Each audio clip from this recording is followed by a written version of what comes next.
Good afternoon, everyone, and welcome to today's press briefing on the United States Security Council presidency. Before we go to your questions, Ambassador Thomas Greenfield will deliver a few remarks and then take us through the May program of work. Ambassador? I did say good morning when I walked in. I meant to say good afternoon to all of you. It's great to be here with you in person. I'm recalling very fondly my first event here, just days after I arrived as the U.S. Permanent Representative. I was very much a neophyte. You guys were frightening to see across this space for my first time, and I have thankfully got to know many of you, and it's really has been wonderful working with you, and I look forward to continuing that. It really is a privilege to talk to you today about what we have planned at the as the United States assumes the presidency of the United Nations Security Council. In addition to the start of my presidency, today is also World Press Freedom Day. So before I dive into the details of the month, I want to take a moment to acknowledge in my national capacity the importance of a free and independent press across the globe. A free and independent press serves as the cornerstone of every democracy. We rely on the media to seek out the truth, to challenge those in power, and tell the people of the world what we need to know. We count on the media to expose corruption, to counter disinformation, to facilitate the exchange of ideas, to shine a spotlight on human rights abuses, and to hold governments to account. This work is as important as ever today around the world and here at the United Nations. But too often, journalists are targeted just for doing their jobs. Some get harassed, and I know many of you have had that experience. Others are even attacked, detained, or killed. Today, we pay respects to journalists who lost their lives to deliver the news, to report the truth, and to ensure that all of us can make fact-based decisions that make us safer, stronger, and more secure. Just last week, Radio Free Europe journalist Vera Herich was killed by a Russian missile that struck her building in Kiev. Yet another devastating loss. This is an important moment to reaffirm our collective commitment to the protection of journalists and to the protection of journalism. And therefore, I can't think of a more apt way to start our presidency than by engaging today's discussion with all of you. Now, in my capacity as the president of the Security Council, I'll outline our priorities and plans for the month of May. We're proud to be holding two signature events during our presidency. You may recall that in March of 2021, just after I arrived in New York, the United States chaired a Security Council meeting on the link between armed conflict and food security. And once again, we will bring a spotlight to conflict as a driver of food insecurity. To address this growing crisis, the United States will convene a Security Council open debate on May 19th to examine the nexus between conflict and food security. And I've asked Secretary Blinken to travel to New York to chair this meeting. The Council will consider steps we need to take to make sure increasing food security does not drive new conflicts, instability, particularly in fragile states. Our second signature event for the month, on May 23rd, will focus on the role of the use of digital technologies in maintaining international peace and security. This is a new and important focus for the Security Council. It is long past time for us to fully grapple with the impact of digital technologies, that the impact has on maintaining peace and security. In addition to our signature events, we will of course be seized with Russia's war in Ukraine, as this council has been for the past several months. We will have a meeting on Ukraine on May 5th, with potentially more to follow as the situation demands. I also want to emphasize the 3 meetings we will have on Syria this month: the humanitarian situation on the 20th, chemical weapons on the 23rd, and the political situation on the 31st.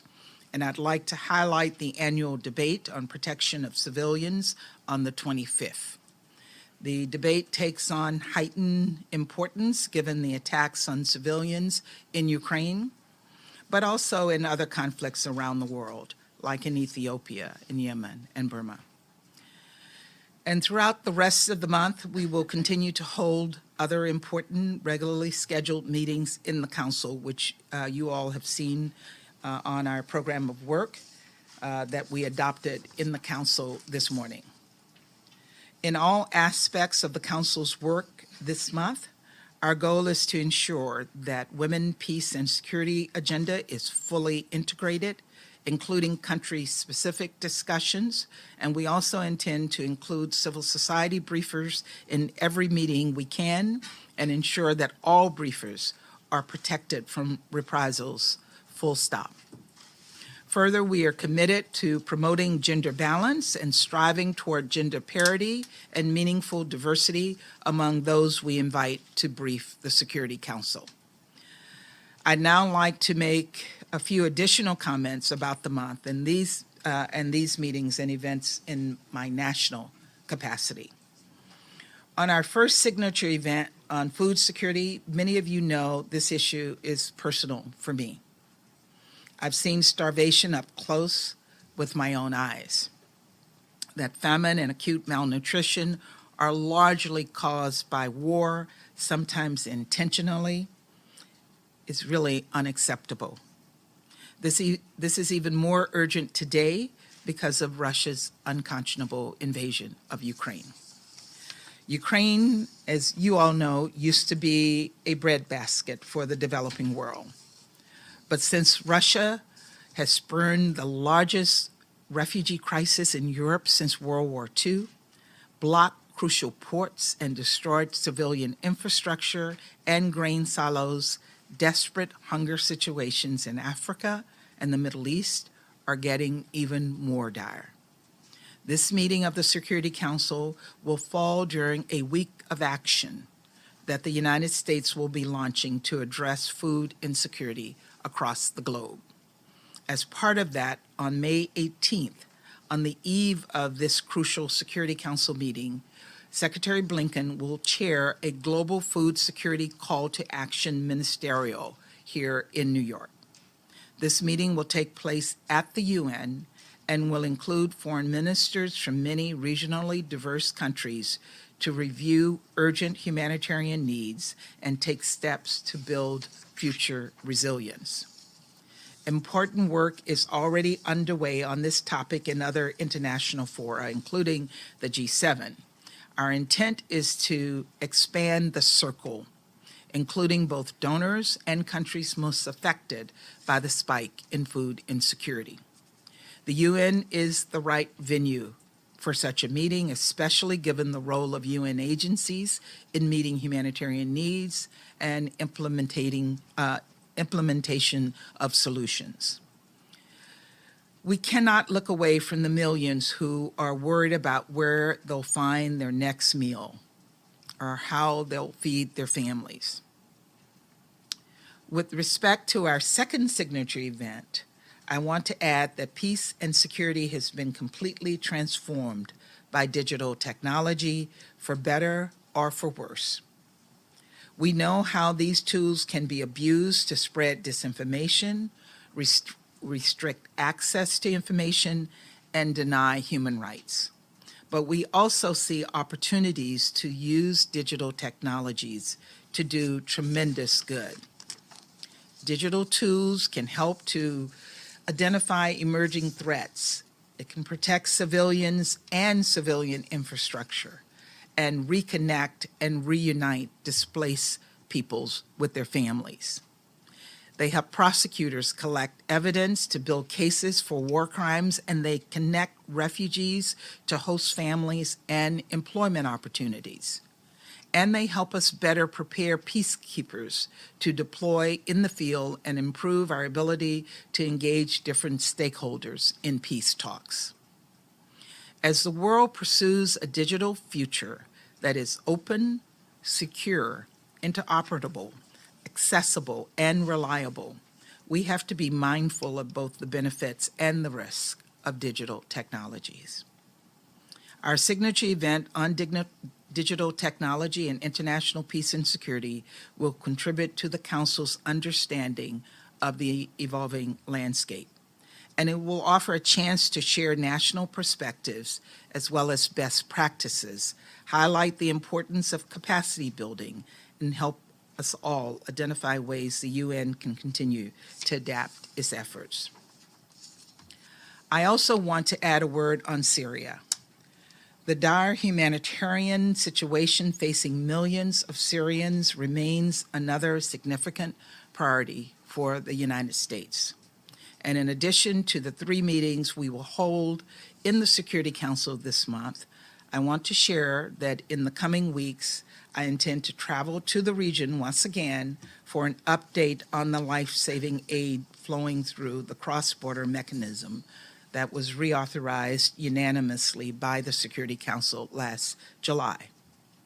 Of course, our focus on Syria in May takes on renewed importance as we approach July 10th, when the Security Council must renew and expand the mandate that allows vital food, clean water, vaccines, and medicines to continue flowing into Syria. Finally, I want to note that on May 17th, we will be hosting a memorial for Secretary Madeleine Albright in the United Nations General Assembly. I look forward to the opportunity to celebrate one of my heroes, and I also am looking forward to hearing others' tributes to her fierce intelligence, her unending compassion, and her trailblazing accomplishments. I'd like to dedicate all of our efforts this month in her honor. Thank you, and with that, I'm looking forward to your questions. Olivia. Thank you, Ambassador. Edie, would you like to kick us off? Madam Ambassador, on behalf of the United Nations Correspondents Association, thank you very much for doing this briefing. A couple of quick follow-ups and then a question. Will the Secretary General be briefing on Ukraine on the 5th? And are you expecting any outcome documents from your 2 signature events? And then I have a question.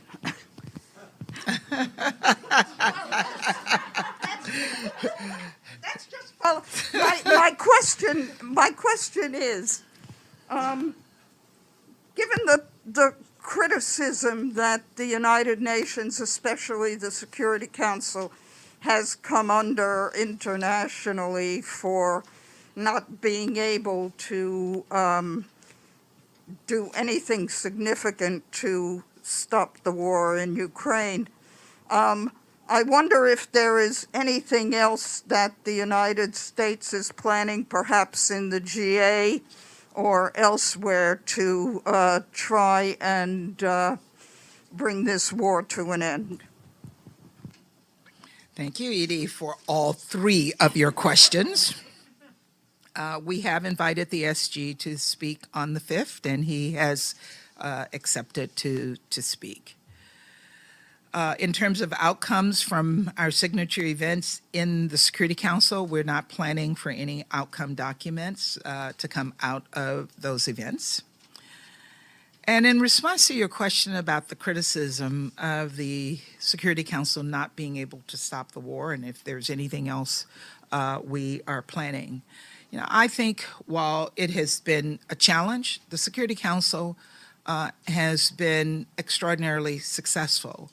We have been successful in isolating Russia in the Security Council, and that's a significant success.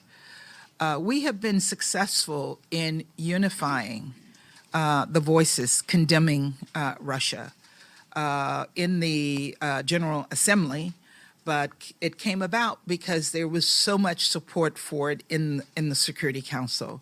And getting 141 votes to support that effort was a significant success for all of us. We were successful in the General Assembly in bringing a resolution forward in providing support for Ukraine for humanitarian assistance. And we have been successful in unifying the UN in suspending Russia from the Human Rights Council. Russia is isolated in the Security Council. And every time we have a discussion in the Security Council as it relates to Russia, they are on the defensive. And we will continue to keep them on the defensive until they end their brutal attack on the Ukrainian people. Pam? Thank you, Olivia, and thank you, Ambassador. It's Pamela Falk from CBS News. We're looking forward to the month. My question is about the evacuation of Mariupol and the steel factory. The Secretary General brought this up and with Vladimir Putin, and somehow the UN and ICRC have assisted. But only a portion of those who got out before the Russians began bombing again. So what is your view of how to keep that momentum going? And is there any sense that that can be negotiated? Thanks. Look, thanks for the question, Pamela. And let me just say that we appreciate and are grateful for the Secretary General and the Red Cross effort to facilitate the evacuations of civilians from Mariupol. We say to the Russians that they have to do the right thing. They have to continue to guarantee safe passage for any civilians who wish to leave and not impede it in any way.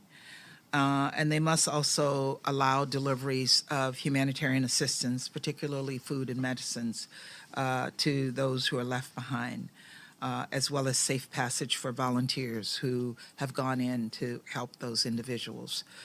We will continue to press the Russians on this. We will continue to support the efforts of the Secretary General to use his good offices to pressure the Russians on this, and we will continue to support efforts of other humanitarian organizations who are working under very extraordinarily difficult and sometimes dangerous circumstances to provide support to the people in need in Mariupol and in other locations inside of Ukraine.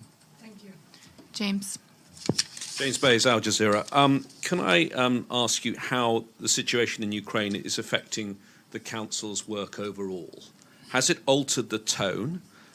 Is it business as usual? Are you engaging socially with your Russian counterparts? And is it polluting diplomacy on other issues? That sounds like three questions, James. In terms of how the Council is functioning, we're still functioning. We had a successful meeting this morning, which approved our program of work for the month. And we continue to discuss other issues in the Council that we have to take action on over the course of our presidency, but also